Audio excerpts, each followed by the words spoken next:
Welcome to our first ever industry spotlight, where we are going to be spending the next infinite amount of time discussing and talking shop with industry leaders in the tours and attractions industry and the group travel industry. We're going to be talking to tour guides and tour directors, marketers, everybody and anybody that you would like to meet. And we thought to kick this whole thing off, there'd be nobody better than Mr. Tourpreneur himself, Shane Whaley. Welcome, Shane. We're really happy to have you here. It's an absolute pleasure. It's an honor to be here. Shane, you're one of those people that Mitch and I have followed for a while now, and we're just amazed because you seem to be the ears and eyes of this industry. You have so much connection to so many different tour operators and attraction people and marketing people. What got you into this in the first place? What got you excited about reaching out and being part of this industry? Yeah, so it's remarkable, really, because in a past life, I was regional director for the OTA Get Your Guide. I headed up North and South America. And I was just thinking to myself the other day that I did that job for a couple of years, but I am meeting far more people now through doing Tourpreneur than I ever did at Get Your Guide. And a big part of that, as anyone who works in corporate knows, so much of your time is spent meeting the finance guys, the strategy guys, the IT guys, the HR guys, appraisals, that I really didn't have enough time to get out and have a cup of tea with a tour operator or an activity provider or an experience or an attraction. And since launching Tourpreneur, it's amazing how many operators that I have met, far more than I did at Get Your Guide. And the interesting thing for me was when I was at Get Your Guide, it wasn't that I didn't want to meet a tour operator or sit down. The problem was when I did, I would spend 3 hours because I was always very intrigued by how did you start up this punk rock music walking tour of New York City? How did that come about? Well, I was a lawyer and well, hang on a minute. How did you go from being... And I would have very long conversations over a cup of tea because I was always really fascinated in how someone starts a tour operation. More so than, I spent a great 10 years at booking.com working on hotels. Hotels never fascinated me as much as someone who has created a business themselves around a passion or an interest.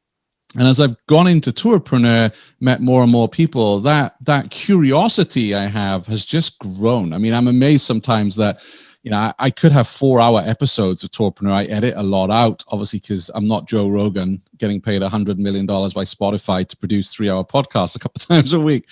But there are so many stories, there's so much experience, and we need to get this out and share it with the industry. So that's a very long-winded way of saying I'm very nosy about tour operators and how they start and how they grow their businesses.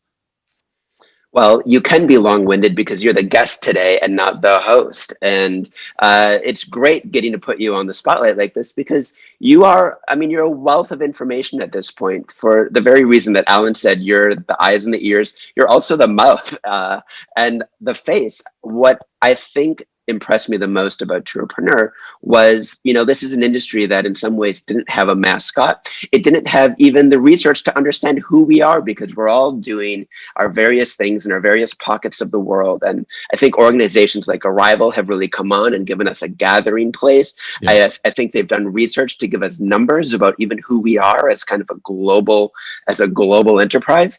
And you've given us a voice, and it's a voice that is the voice of the people. You're the voice of the proletariat. And I'm wondering two things, and let's start with one. You came from the corporate world. What do you think are the blind spots of these OTAs or of these reservation companies, any of these companies that are big companies? What are their blind spots in relation to these small operators? Honestly, it's a complete lack of empathy. Anybody who watched or listened to Ben Drew's session at Arrival 360, I mean, the guy clearly knows his stuff. And, I'm not going to mince my words here. It was like listening to a hedge fund manager. It wasn't like I was listening to a travel professional. And the guy loves travel. I'm on his Instagram. He's always taking photographs. He was in Alaska, beautiful photographs. But I'm like, man, I'm not hearing the passion here for the industry. I'm hearing the business side. And I think that's where the disconnect sometimes comes with the larger OTAs. And of course, they have major investors. I mean, that guy has a lot of pressure on him, particularly with all the changes at Viator. Get Your Guide the same, a lot of pressure. When someone dumps $500 million into your company, you've got to make it work.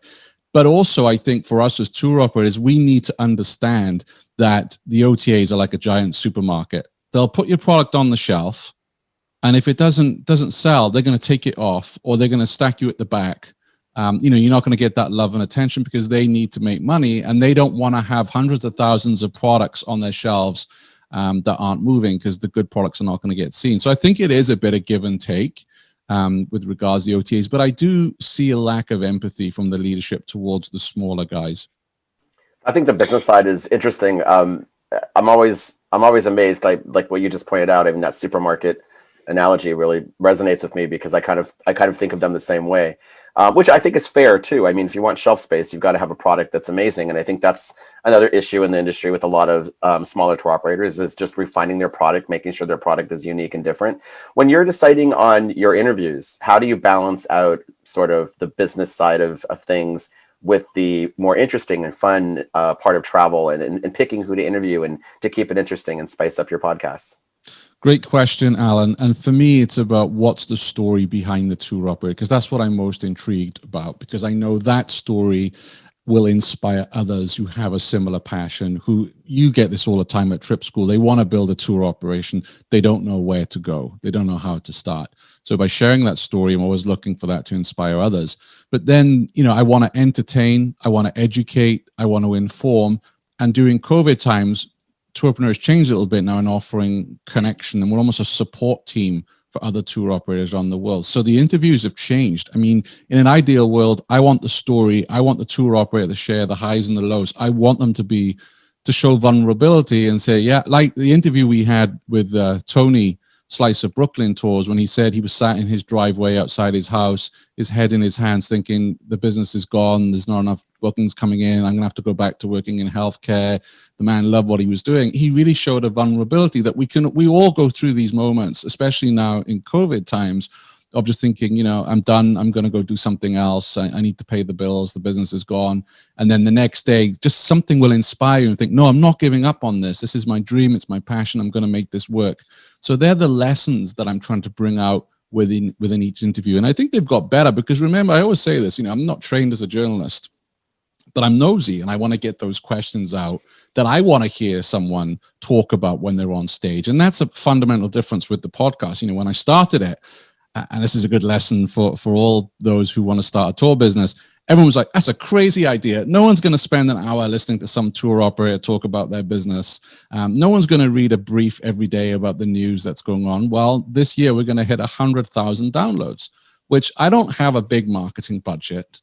Right? I'm not actually that well connected on the PR circuit. So to get 100,000 listens of the show, and that's because it really resonates with people. The tour operator community want to listen to other stories because they get connection from that. So yeah, it's that entertain, educate, have a bit of a laugh as well, because it does need to be entertaining and share funny stories. And the cool thing about our industry is it's very, very rare you'll meet a shy tour guide or tour director or tourpreneur. So this is a great segue into the man behind the microphone, behind the shirt. I see guitar back there. I hear what appears to my ear to be not a native Vermont accent. Where did you come from? Like, who are you? Where did you come from? And when you're not tourpreneuring, what are you doing? So I grew up in South Wales. So I'm Welsh. Family, Scots, Northern Irish. Spent most of my adulthood in England and the United States and Sweden. So spent a lot of time in Cambridge when Booking.com, believe it or not, that giant Booking.com only had 40 people and they weren't even called Booking.com at the time. We got bought out by this other American company called Priceline, and there's a whole story there, which I might share later on. So, I was very fortunate. These things happen in life. When I'd spent 5 or 6 years at Booking in Cambridge, an opportunity came up to go on secondment to Stockholm. And I did that. And then they had a major issue there where they needed a manager to come in and manage the 50 Swedes that they had in the new office. And I was nowhere near ready for that. I mean, I could barely manage myself, quite frankly. And through good mentorship that I had at the time, I went for the job, got the job, and my whole life transformed. And because of that and the success I enjoyed in Scandinavia, I had an opportunity to move to San Francisco and get a green card and become a US citizen. And it'd always been a dream of mine to live in the United States. So very, very fortunate to do that. So that's the corporate side. That was the journey that I went on. And, I didn't go to university. Well, I went for 1 year. and didn't really enjoy it. It was one of those things where I picked the wrong course. I'd gone through the whole school system, exams at 16, exams at 18. It was a conveyor belt. I really, really wish at 18 I'd gone off and been a tour guide in Berlin or something, and really just spent a year trying to find myself and know what I want to do. So the success I've had has come through learning on the job, and I'm very, very grateful to mentors that have allowed me to do that. In my private life, yes, I have a bass guitar. I'm a big fan of music. I love indie music, rock music, some heavy metal, the classic stuff. I last year really got into vinyl, which I always thought was a hipster thing. And as you can see, I'm definitely not a hipster. Really got into vinyl and discovered just listening to music again, where I'll make a cup of tea and I will sit down, I'll switch my phone off, I'll put a record on, might read the sleeve notes and really enjoy that piece of music, as opposed to what I was doing earlier on today. I had Spotify on, music in the background as I'm working. I'm not really appreciating the music. It's just background noise. So sitting down and listening to some classic albums on vinyl is important to me. It's been a good way of relaxing during the COVID times. You can't see it here, but next door I have over 500 books on espionage and spy history and military history. So I'm a real geek on that. I actually host another 2 podcasts, one called Spybrary, where we talk about... You heard it here first. Shane Whaley is cheating on us all. I'm afraid. So Spybrary, where we talk about spy books and spy movies. And then I have a history podcast called Radio GDR, where we talk about the life and times of East Germany, which has been another historical fascination of mine for many years. So, but yeah, a lot going on. I also do a lot of tabletop wargaming. Just what I try and do is just life away from connected to the internet, because like you both, I'm online every day pretty much. And yeah, I go running and take the dogs out, but the times I just don't want to be online. I want to switch my phone off, sit down and listen to vinyl or play, Operation Market Garden on my table, whatever it may be, and play bass badly. I'm not very good. I'm having lessons. And that's another thing that's happened during COVID. I got a bass teacher. We're doing that over Zoom.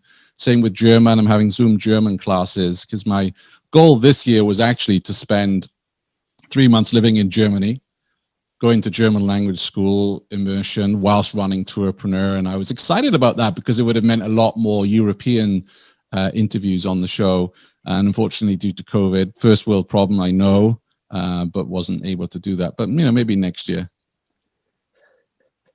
Wow, I don't know where to begin with a follow-up after learning all of that about you, except to say that, you found these ways of disconnecting and sort of, focusing your attention on something different. In terms of the operators that you're speaking to, what are they doing right now? What if you gave us sort of the lay of the land of the different conversations you've been having on and off the record? Because I know every single day you're talking to people, you're texting them. What's the read on sort of how they're using this global pause button on their business? Sure. So the vast majority are in hibernation or hibernation plus private tours. Those of our listeners who are outdoors and in nature have had a good year in terms of bookings and people wanting to get outdoors. So they've been busy. In fact, it's interesting sometimes that I was talking to a sailing school in Maine at arrival, and he was telling me he had a record year. And I said, well, how come? And he's like, well, obviously COVID, but people are now booking private charter tours, which are more expensive, but they don't want to share the boat with others. So that's the thing about our industry. It's so fragmented, and that's the beauty of it. And again, it's so diverse. I love that about it. But now it seems like there is a divide between outdoors, rural versus city. I don't know how the situation is in New York City or DC in terms of tours that are going out right now. Very, very different from what's happening in Maine or Vermont. What I am encouraged about are those operators who are using this time to say, okay, I've been meaning to learn Facebook ads forever, or it's high time I actually learned how to use Canva, or let's go back to those courses I bought that I never even opened, and let's start learning. And I'm very excited about that, particularly with those of our listeners who are starting to learn digital marketing, because even if we get out of this, or when we get out of this, even if they hire a digital marketing agency, they will have a much better understanding of the lay of the land in working with their digital marketing. They'll be able to tell if, I always kind of joke about this on the show, and I get a bit of flack for this, that there are a lot of empty suits out there. I mean, when COVID hit, the amount of jackals who joined our Facebook group offering these consults and everything else, and then suddenly, I was kicking them off because I was getting complaints from people on the group or listeners saying, look, I just had an hour with this guy and he's trying to upsell me this, that, and the other, or, oh, he's never actually worked in tourism. So, there are a lot of empty suits out there. So if we can learn digital marketing, hopefully our listeners go, well, hang on a minute, that's absolutely not right. And you're just going to fleece me. So that's happening. And then there's also a section of our listeners who are broken and bruised and battered. And right now finding it a struggle to even listen to an episode or to attend an event or a summit or a webinar. And they're just like, I don't know what to do. I'm struggling. And I really feel for that section of our community because there's no easy answers. None of us can sugarcoat this. We don't know when we're getting out of it. We don't know when the vaccine is coming. It's just a horrible situation to be in. And, I was really pleased with Arrival 360 when Douglas Quimby said, look, normally we're full of hope and optimism, but we need a dose of reality on Arrival 360 because there are no easy. If anyone gives you an easy answer or a prediction, like the amount of surveys that are coming out, travelers want to travel in 2021. Well, no shit, Sherlock. I mean, of course we do. I'm sick of going to the supermarket, that's it. That's all I go to, supermarket in my backyard. So we all want to travel. The intent is there, but there are all these surveys. But it's just, for a lot of our listeners and community, it's really difficult times right now. I think that Mitch and I, we were so drawn to you, I think, just because Mitch and I are, our BS meter is also like yours. I mean, it goes like, anytime someone's talking to us, it's kind of like moving around like this until it gets to one side or the other, right? And I think that's what I like about you so much, is just that you want real information. You just want people to be real and just say it like it is. And, in listening to some of your podcasts, I've heard you kind of break people down to that level of, okay, well, let's get to the real reason for you saying that, right? And you kind of dig into that. Another thing that strikes me about your podcast, because I'll admit, Mitch introduced me to it. I was late in catching up to a lot of the episodes. I'm not a podcast guy somewhat, sure. But I started listening to him and I got addicted. And I think it all, a perfect way for me to kind of look at this, and you must be very proud of this fact. In Arrival 360 at one of the parties a couple of days ago, we're online and there was a small tour operator from Moscow. And there were 6 of us in the room. And one of the people in our room was Morgan Cantrell, who you've been interviewing. She's one of our entrepreneurs and you've been following her journey. And this, as we're introducing ourselves, the tour operator from Moscow was like, Morgan, hi. Oh my gosh, I listened to you. I'm hearing your journey. I'm so excited for you. And wow, here you are. Sometimes it's not about the amount of people that you reach out to and touch. Sometimes it's the people themselves. And I think that says a lot about your show, because this small tour operator in Moscow immediately connected with this, young millennial who's starting a tour company in rural Georgia, and felt like she knew her and was smiling and happy and excited to actually see her face and meet her.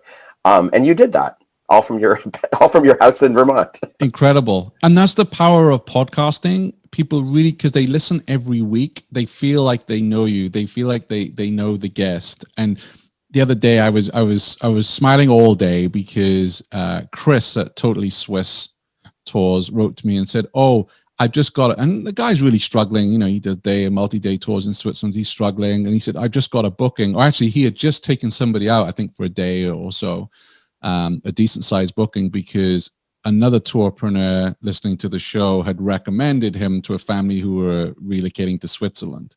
So although we are not a B2C podcast, we're B2B, there are, because they trust those people who are on the podcast and interviewed.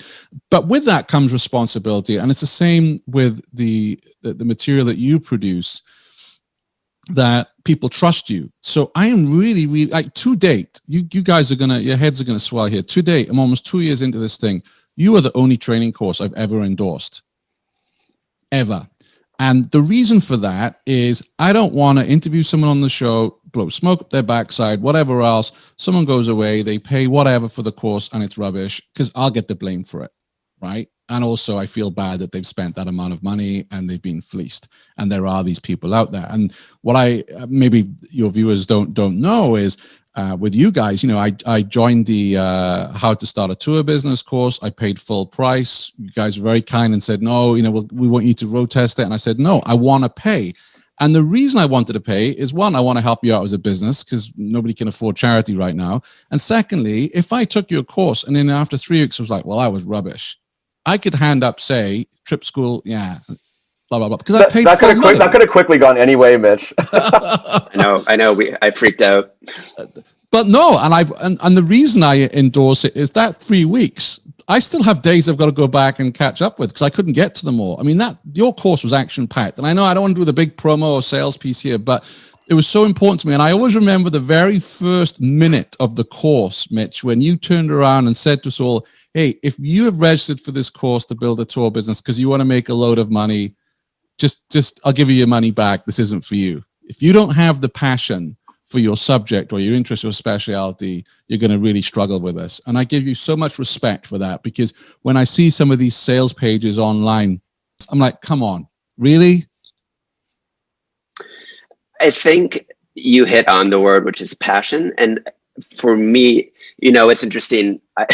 I've never had a real job. I've never worked for someone. I've never had like a real boss. And so I don't know that corporate world.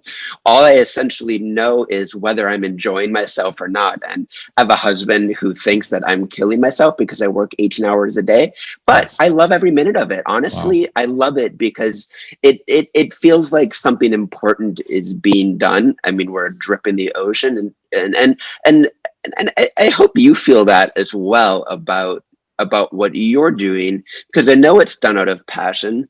But I also, a lot of us wonder, like, what's next for Tourpreneur? You can't just sit there in your little hovel up in Vermont for the rest of your life, just giving out free podcasts and putting up all this stuff. You are a content machine. And so, and you don't I know you don't know exactly the answer to this, but what are your thoughts about the future of the way in which Tourpreneur can continue to be a support system in this industry? And what are your thoughts around that? Yeah, so in terms of Tourpreneur being a business, I'm heavily reliant on sponsorship, and I've been very lucky in 2020 to have 3 or 4 sponsors sponsoring the podcast and the brief. And I'm currently I've opened up slots for 2021. I will be honest with you, depending on when you're listening or watching this, the next couple of weeks are going to be pretty important for Tourpreneur, because if I don't get that support in 2021, I wouldn't say Tourpreneur is going to go away, but it might be I can't produce an episode every week, or I can't write a daily email because I'm going to have to go out and earn a living. So I'm hoping over the next couple of weeks some good news will come in to keep Tourpreneur producing at the same rate that we are now. It's interesting because a lot of people who set up businesses, they do consulting. They either have an info product or a product and then a consulting on the back of that, or affiliate deals. Well, let's be honest, in our sector, there's not many affiliate deals for what we're trying to do. And the struggle for me is I cannot offer consulting, and I will not offer a consult because I've never led my own tour operator business. And I'll be very honest about that. And some people say, oh yeah, but you've interviewed, 120 people. And I'm like, yeah, I have, but I've never done it myself. I would rather say to someone who wants to start a tour business, or we had a conversation with a lady recently, Mitch, down in, I won't say where it was, but you probably know what I'm talking about. And she's 5 years into her tour business and she needs help. And I'm like, go speak to Mitch and Alan. Like I would much rather be that conduit and reach out. Or if someone says to me, hey, I really need help with Facebook ads. Well, go see Chris Torres. Or I really need help with social media. Go see America, or whoever, be that nexus that Tourpreneur can be that place where we can recommend good people. And this is my clarion call, if you will. In 2021, I see a lot of silos being built, with different people offering different elements of expertise that are needed to build a tour business. I would love to bring a coalition of people together that we can say, yeah, go to Jane Smith. She's brilliant at Instagram stories. Or go to Alan. He's a YouTube guy. He can work with you, so that we can save tour operators money and actually make sure they're getting the right information going forward. Now, how Tourpreneur makes money out of that, I've got no idea, but that's always was my goal, to be that nexus, to introduce people to good people, to good experts, not empty suits. Speaking of good experts, you're a man that loves Berlin. Yes. Can you tell us Can you tell us where that fascination came from? And also, I mean, listen, Alan and I are tour guides. I know you're not, but we love a good story. I mean, just tell us something that you love about Berlin and a great story about it. I mean, if you're fascinated by espionage and spies, there is no city like Berlin. When you think that was the Berlin Wall, Checkpoint Charlie, the amount of spy movies that have been, created around Berlin, the amount of real life history. For instance, when I went to Berlin last, so I've probably been over 20 times. And the cool thing about Berlin, there's always something that I haven't been able to get to or something new I learn about. And I read a book called Betrayal in Berlin. And I think that was around last October. And it was basically about the CIA and the Brits were building a tunnel to intercept Russian military and KGB telecommunications traffic. And in a strange quirk of fate, the Russians knew we were going to build that tunnel before we even struck ground, because there was a double agent, George Blake. So all that time, all that prep that went into, and there was things, for instance, where they built a hut above the tunnel. And this cracks me up, and maybe it's because I'm a geek. The Americans put a big aerial on top of this hut, so the East Germans and the Russians who were watching from across the border would think, okay, this is a communication, that they're just a forward base, etc. And the East Germans got a delegation of concerned citizens up to march over there and complain to the Americans that their radio signals were intercepting their television and radio signals. But the Americans were laughing because that aerial wasn't connected to anything. It was just for show. So there are all these really cool stories like that. It's just one of many around Berlin. It's it was two cities. You've got the Cold War, you've got Kennedy, you've got Reagan's speech, you've got Russian and US tanks squaring off at each other, almost the start of World War III at Checkpoint Charlie. And then, more importantly than that, you've got David Bowie, who spent several years there in the 70s. And I'm so annoyed about not being able to get to Berlin this year, because I had a David Bowie tour booked, all where he lived and the pubs and cafes he went to go to Hansa Studios to see where he made some of his classic records.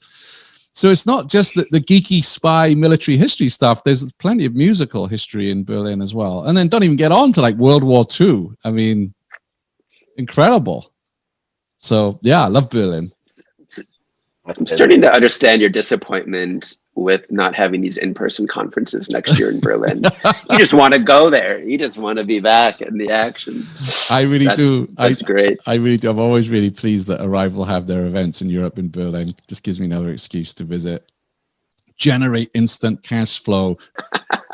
So Shane, any last thoughts you want to give us about Tourpreneur and what's coming up next?